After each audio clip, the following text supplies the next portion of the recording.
I used to be frozen, absolutely terrified that I was going to repeat some of the old behaviors that I had seen growing up, and silent treatment happened to be one of my triggers.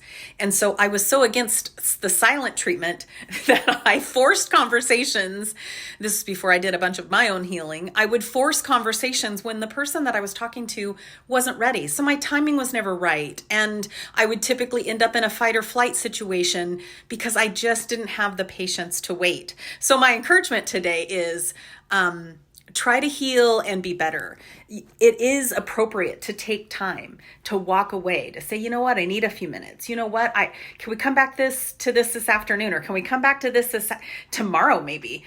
Because I need to do some soul searching, and I need to actually consider what words I want to use instead of, we're not all graceful and fluid about what we say right when we say it. So sometimes we need like a little pause button. Let me walk away. Let me figure this out. And when I come back, I'm going to know how I feel, and we're going to be able to talk through this. And then we're not going to have these humongous blow-ups.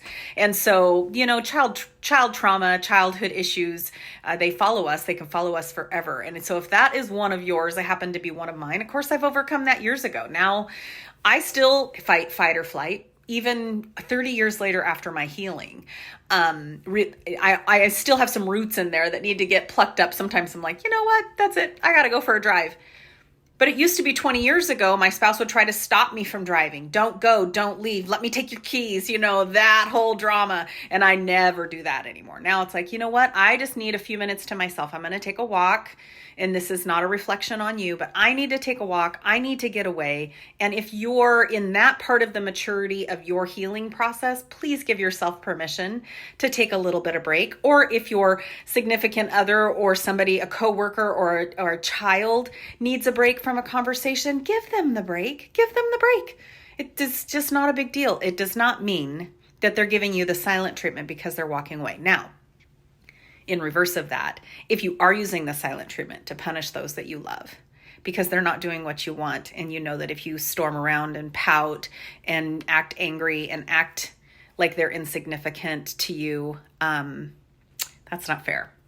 You have a whole little different healing process to go through. That's not the one I'm talking about. But let's stop fight or flight. Let's stop fight or flight. But let's actually be healthy in the way that we take on conversations. Be well.